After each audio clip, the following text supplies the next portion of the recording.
So what's this? I don't actually understand what's going on with this golf ball rollback thing. What's all that about anyway? But you know what, I actually haven't done my homework on it that much, but from what I understand is that the pros are going to lose about 10% of their distance or something. Oh, what a shame. And the amateurs, all the golf balls are going to be less, they're going to have less, they call it coefficient of restitution, which is basically the compression on the face or the spring off the face. Because all golf balls are squashing and then that energy is being transferred into spring power.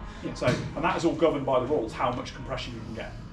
Both in the face deflection of the drivers, that's all governed, but also in the golf ball itself. And what they're doing is they're reducing the coefficient of restitution slightly so that there's less squash and therefore there's less energy in the rebound. It's only very slight. I mean, for us mere mortals, we're not really going to detect it, but it's going to be about a 5% reduction for the golf balls that are sold to the public on the market. And then there's going to be professional ball, which is even less springy. So it's still going to spin the same, but it's not going to have the same rebound effect off the driver. And they're going to lose about 10 to 15%, I think, of their distance. They're still going to be like 100 yards down the fairway from us. But Exactly. I personally don't.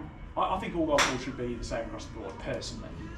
Because pros should play with the same ones that we play with. I mean, I understand distance is making a lot of golf courses redundant in many ways. But it's just changing the face of the game. You know, and if you've got an athletic golfer who can swing at that speed and still square the club face. Because remember, the faster you swing the club, the more difficult it is to keep it on the line. That's just physics, right? And if you can hit it 350 yards carry through the air and still hit fairways, well done. I think that's to be applauded.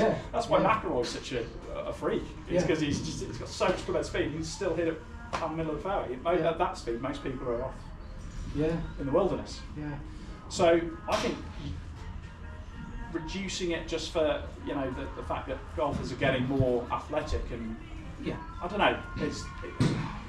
I guess they're trying to look after the state of the game. I think reducing the gap between the amateurs and the pros a little bit, aren't they? I think you kind of also hit it on the head a bit with they're making golf courses a bit redundant with the distances they can hit. And actually, you're right. But that comes to club golf course design as well. I mean, you can have short holes that are very tricky, risk and reward. It doesn't have to be just about like 650 yard par fives with no trouble. I mean, what you can make short par fours and put lakes in driving distance areas and bunkers, and people are going to lay up, and then it's about. I think golf courses just have to adapt where the landing zones are and where the hazards are, rather than having to change the ball.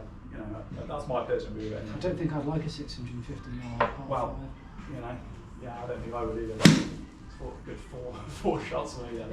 But so there are some par fives on the US Open roster that are about 650, and some of the guys are reaching that in tee. When it's a 350 yard drive and then a 300 yard free, but it's crazy, isn't it? Absolutely.